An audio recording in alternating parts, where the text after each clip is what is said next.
안녕하세요. 법선생TV 구독자 여러분, 송글송글입니다. 요즘 상속과 관련해서 가장 중요하고 많이 다뤄지고 있는 상속재산 분할과 유류분에 대해서 얘기하고 있는데요. 오늘은 그 두 번째 시간으로서 상속재산 분할과 유류분에서 부동산 증여의 입증이라는 주제로 말씀 나눠보도록 하겠습니다. 오늘도 율쌤의 허윤규, 김도희 변호사님 나오셨습니다. 안녕하세요. 안녕하세요. 네, 변호사님, 오늘은 어떤 주제로 얘기 나눠볼 건가요? 상속재산 분할과 유류분에서 가장 중요한 것이 무엇이었는지 기억하고 계시죠?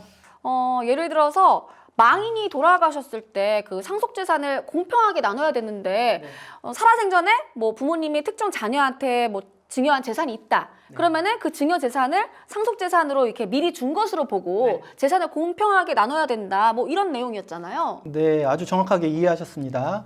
이해를 잘 하셨으니 그렇다면 상속소송은 가장 중요한 것이 증여인데요. 네. 왜냐하면 망인이 돌아가신 후 남은 재산을 어떻게 나눌 것인가가 결국 상속재산 분할 소송의 핵심인데 망인이 생전에 증여한 게 하나도 없다면 결국 남은 재산을 법정 상속분대로 나누어 가지면 간단하죠. 그렇죠. 이 그 상속분을 미리 준 것이라고 보고 그 없으면 남은 것만 이렇게 공평하게 나누면 되잖아요. 네, 맞습니다. 그렇죠. 근데 상속관계가 복잡해지는 것이 바로 생전에 자녀들에게 증여를 하면 그 재산까지 다 포함시켜서 전체 상속 재산으로 보고요. 네. 이 상속을 따지기 때문에 복잡해지는 겁니다.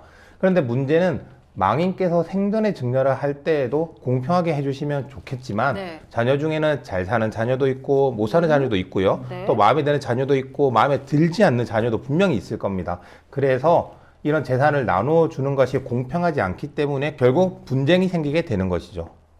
네, 그래서 결국은 상속인들 간의 갈등이 생겨 그 분쟁을 하게 되면 결국 다른 상속인에게 증여된 금액을 찾아내는 것이 자기의 지분을 늘리는 것이기 때문에 증여의 입증이 상속소송의 핵심이라는 것이죠. 아, 그러면 이러한 증여의 입증이 어려울까요?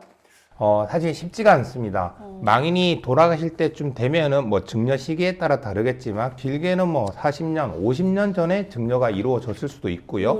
그 경우에 4, 50년 전에 그 증여의 기록이 남아있다고 보기는 힘들겠죠. 그리고 또 증여를 받은 당사자 입장에서는 내가 증여를 받았다고 인정할 가능성도 거의 없고요. 네, 사이가 좋은 형제끼리야 문제가 될 것이 없지만 저희한테 어려움을 이야기하시는 분들은 원만하게 협의가 되지 않으니까 오시는 거겠죠. 결국은 그런 것들이 다 형제 간의 협의로 풀어야 할 문제이지만 이 부분에서 협의가 안 되면 결국 가족 간 소송이 되는 것 같습니다. 오늘은 그 중에서도 부동산 증여에 대해서 말씀드리려고 하는데요. 대부분의 상속재산은 주로 부동산과 현금이겠죠. 현금에 대해서는 다음 시간에 좀 말씀드리고 부동산 증여의 경우 어떻게 상속재산에 포함시켜 분할이 되는지 상속소송에서 가장 많이 문제되는 부분입니다. 네, 부동산 증여. 그러니까 변호사님, 만약에 어떤 아버지가 아들한테 자기 소유의 부동산을 줬어요. 그러면 등기부에 사실 나와 있잖아요. 그러면은 입증하는 게 어렵지 않겠네요? 네, 그렇죠. 증여 재산인 부동산이 아버지의 소유로 되어 있었는데 그 소유권이 증여를 원인으로 특정 자녀에게 이전되었다면 사실 등기부 자체로 이제 입증이 될 수가 있습니다. 하지만 현실에서는 이제 그러한 경우는 많지는 않고요. 대부분이 자녀가 부동산을 취득할 때 부모님이 그 부동산의 취득 자금을 지원해 주는 경우가 많습니다. 예를 들면은 아버지가 아파트를 사줬다, 결혼하면서 자금을 지원했다, 뭐 이런 경우이겠네요? 네, 맞습니다. 뭐 이런 경우에는 등기부상에 아버지에서 자녀한테 직접 넘어가는 게 아니라 제3자로부터 자녀가 그 매매 등으로 취득한 것으로 보기 때문에 바로 부동산 증여로 볼 수 없게 되죠.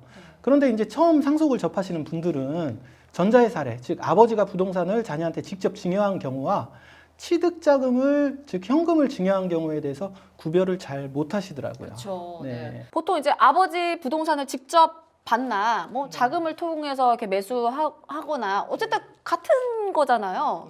네, 동일하게 볼 수 있죠. 네. 근데 이제 그 부분에서 가장 큰 차이는 사실 증여 재산을 어떻게 평가할지의 문제인데요. 즉, 망인이 돌아가실 때 전체 상속 재산에 포함시키는 증여 재산은 증여 당신을 기준으로 하는 것이 아니라 상속 개시, 즉 망인이 돌아가실 당시를 기준으로 가액을 정하게 됩니다. 부동산을 만약에 취득한 경우에는 그 부동산이 증여 당시보다 그 돌아가실 때 가액이 올랐다면 그 오른 가액이 기준이 되지만 현금 같은 경우에는 물론 이제 현금은 GDP 디플레이트를 이용해서 그 오른 만큼 반영을 하지만 부동산만큼 많이 오르는 경우는 없거든요. 이제 그러다 보니 그 차이가 생길 수밖에 없는 거죠. 아, 이거 가지고도 되게 갈등도 많을 것 같긴 해요. 네, 그래서 저희한테 이제 찾아오시는 분들 중에 다른 자녀가 아버지의 도움을 받아서 부동산을 취득했고 그 부동산이 가격이 많이 올랐음에도 불구하고 현금을 기준으로 증여를 판단한다는 사실을 알고 실망하시는 분들이 많습니다.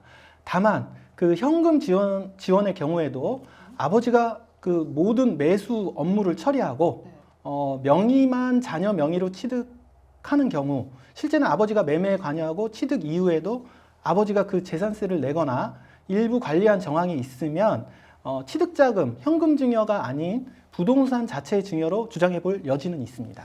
아, 어쨌든 쉬운 문제는 아니네요. 그럼 변호사님, 생전에 그 형제들 간에도 다른 형제가 뭐 부모한테 어떤 부동산을 증여받았어요. 그리고 그거에 대해서 나는 예상을 해. 짐작은 하지만은 정확히 모르는 경우가 많나요? 이럴 때는 뭐 어떻게 해야 되나요? 네, 그럴 때 이제 일단 그 부동산의 지번을 알고 계시면 그 부동산의 등기부 등본을 이제 발급받아서 확인을 해보시면 알 수가 있겠죠. 하지만 이제 그런 지번을 정확하게 알지 못한다. 네. 어떻게 소유권 변동이 이루어지고 재산이 증여되는지 알지 못한다면 결국 법원을 통해서 이제 소송을 제기한 다음에 그 피상속인과 상속인의 그 부동산 소유 현황이라든지 아니면 지방세 뭐 이런 납세 내역이라든지 등을 통해서 확인을 하는 절차가 필요하게 됩니다. 네, 기본은 결국 보유 부동산 내역을 파악하시는 게 먼저고요. 그 다음에 피상속인의 이제 금융거래 내역 등과 함께 종합적으로 검토하면 부동산 증여나 취득자금 증여의 근거를 파악할 수 있으실 겁니다. 결론적으로는 어쨌든 부동산 증여는 피상속인의 재산 파악이 우선이다. 이런 말씀이신 네, 거죠? 그런 다음에 금융거래 내역 분석 등을 통해서 보완해야 하고요. 이런 자금 증여나 현금 증여에 대해서는 시간 관계상 다음 시간에 별도로 말씀드리도록 하겠습니다. 알겠습니다. 상속에 있어서 증여의 입증이 핵심이고 오늘은 부동산 증여와 관련해서 이야기 쉽게 설명해 주셔서 감사합니다. 저희는 다음 시간에 또 찾아뵙겠습니다. 감사합니다.